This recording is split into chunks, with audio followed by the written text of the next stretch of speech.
Hi, my name is John, and this is Business Update. In this week's episode, we'll be talking about how Netflix is trying to find solution in terms of their growing problem in terms of losing subscribers for the very first time in a very long while, and what are their plans on solving this. We'll talk about that in today's episode. Now, if you've been watching our previous videos, we've talked about how Netflix has been in dire situation because of their stock prices has been dipping significantly, and this has been brought about due to the decrease of the subscriber count for the very first time in a very long while, as mentioned earlier. Now, due to the fact that stiff competition from other companies like Disney by offering Disney Plus, then you have NBC Universal by offering Peacock. Then you also have CBS offering Paramount Plus, and you also have Amazon Video, and I think there's also Apple TV and so forth. So a lot of competition nowadays trying to get your attention. Used to be, Netflix was king. Now brought about this and the fact that many of their TV shows that they've been showcasing, some not so great, and even movies that they've been making, not I haven't seen a film that maybe with the exception of Don't Look Up from Leonardo DiCaprio, it's kind of okay. And again, I think the main issue here is at the end of the day, obviously competition is good, and it's up to Netflix to rise up to the challenge and provide better offerings from for your audiences. And it used to be you just buy catalogs of words of content for licensing purposes, and then you have viewers to enjoy to their heart's contents. And then not just TV shows but films of the past, but obviously that will only work up to a certain point. And especially during the pandemic, people are binge watching here, but obviously after that time passes, you need more newer content to entice those subscribers or viewers to stay in your platform. And for me, I'm the minority in this case that I tend to gravitate to older content, so I tend to watch reruns of TV series or even movies of the past here. But for the majority, which I think makes much more sense, they're always looking for the next big hit, like the most recent one that I watched, the Squid Game, which was interesting. And then there are plans on making the season 2, so that's kind of interesting.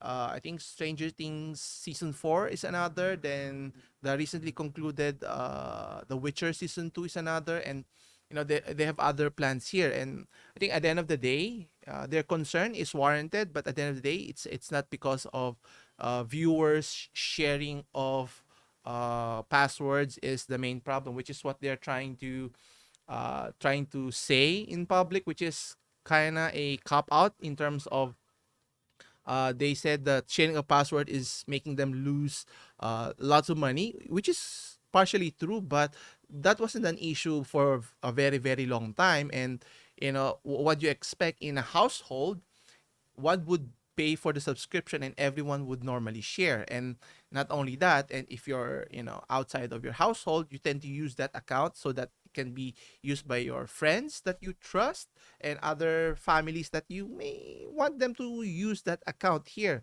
Now stifling that could have a negative impact to your viewers here. And again, I still go back to the main issue that maybe the main problem is not the sharing of passwords per se, but more so on the content that they're offering. Meaning, there's a lot of contents that they've been showing lately that hasn't been doing greatly in terms of getting that much traction here. I think the Cowboy Bebop translation of the anime or manga here didn't do so well, and then the film of Burn Notice, I think, or Red Notice, not Burn Notice, from The Rock, Gal Gadot, and even Ryan Reynolds tandem, not even their star power didn't even help their film succeed here. And I think at the end of the day, which is also a opportunity for them to capitalize on what they have already started is, look for great script writers, screenwriters to create new storytelling, like from authors like the makers of R.R. Martin for Game of Thrones, but obviously HBO has that, but they destroyed the the franchise by making a terrible season 8 for Game of Thrones. Now they're shifting to a prequel. We'll see how that goes. And then another franchise, the Star Trek series, how Amazon is at Amazon. Yeah, Amazon is it Amazon? No, Paramount is destroying their franchise of focusing on Picard, which is nowhere near close to what you know TNG or the Next Generation was offering before. And then you have Amazon planning on releasing Lord of the Rings, the TV series, which is I'm very pessimistic on that. And then you have the Halo, which is the Halo should be focused on Master Chief, yet they've been focusing on other characters, which is who cares about the other characters if it's not Master Chief. Then it doesn't make a lot of sense, which is gives me a lot of concern in terms of there have been plans also to produce the Mass Effect series, which is if this is what they're making for Halo, things are not looking too good. And using known IPs was good, but they have to know what the core story is about, and it's totally different if there's an existing game lore backstory. You just have to capitalize on it, similar to how Uncharted terribly failed in the box office because you know Uncharted is all about Nathan Drake, and Nathan Drake doesn't look near close to what Tom Holland is, and those creators didn't either watch the games, play the games, have no idea what the games was, similar to how Halo is, or even Picard. So if you produce terrible content, no one's going to watch it, and if Netflix doesn't pick up that understanding, then they're going to be in trouble here. But here's a silver lining that Netflix is plans on doing in the future. So obviously their focus is on offering streaming services, whether it's video, on TV series, or even movies, right? According to TheVerge.com, they're planning on offering also going into live stream, which I think it makes a lot of sense.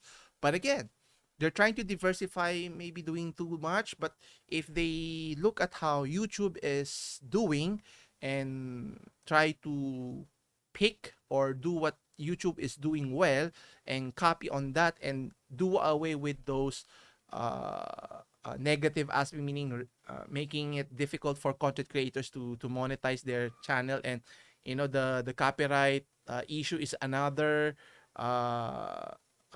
Removing the dislike button is a way for feedback to for content creators to find out whether if your video, or in this case videos contents is terrible. No one would watch it, and give you criticism so that you can use that to enhance your content in the future. But going back here into live streaming, obviously that's akin to similar to how Twitch is offering. If they're looking into that, maybe that's something, another possibility to provide a breadth of services, and again choose the best parts of those different platforms and integrate it to Netflix. I think that would bring in a lot of new subscribers here. As long as you provide tremendous content, none of those, trying to control what's the content that they should be allowed and so forth. I mean, you have the community to regulate it, but it's another discussion. Anyway, so let's take a look here. So their plan on their live streaming is primarily focusing on comedy specials. So it's very limited here. But I think there's potential here in terms of offering more, not just, comedy specials, maybe live TV shows. And if you start with TV shows, then you can do a variety similar to how TV networks works. But for me, I think live streaming would be tremendous if they were to follow similar suit how Twitch is offering here. And if they can offer a better product, better platform, then I think that would, entice a lot of users from Twitch or even in YouTube to shift into their platform. And there's a big opportunity here. And take note, video content is going to continue to grow at a faster rate. Whether who takes charge, who takes advantage of this, will be the determining factor. Whether it's YouTube, whether it's TikTok, whether it's Twitch, or in this case, maybe Netflix, Disney Plus, or whoever they are. And obviously, there's tremendous potential here. And obviously, more competition, better product is always beneficial for the consumers, which is us here at the end of the day here. And I'm all for it here. That's why I like sharing those topics if it's beneficial for everyone here at the end of the day. You know, if they charge us for more, as long as they provide better value, I'm all for it here at the end of the day.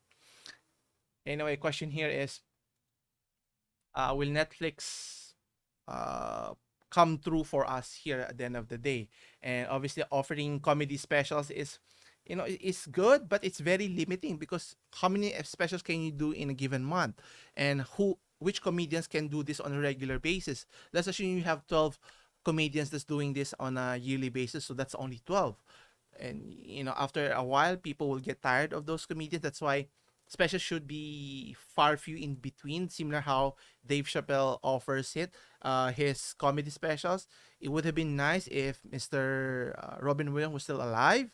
I think he would bring a tremendous offering in terms of his personality, his aura. I mean, I still watch his comedy clips from the past, interviews and movies that he's made in the past. He's one of those unique individuals that can create comedy out of thin air here. And if Netflix is looking this as an avenue, which is it's a good sign, but there's more potential. If you're looking for streaming, then you can look for other contents as well, which I think is high time for Netflix to compete with those big TV networks. What they're offering, you can offer it here as well in the streaming Netflix streaming services here. And looking forward to what the future will bring for everyone us here today. Anyway, that's it for now. Anyway, if you have any questions, leave your comments down below. As always, don't forget to continue to support the channel by hitting the like and subscribe button. And also, you can maybe share the good word so that we have more people engage in our content here. As always, I'll see everyone again next week, next Wednesday. As always, take care.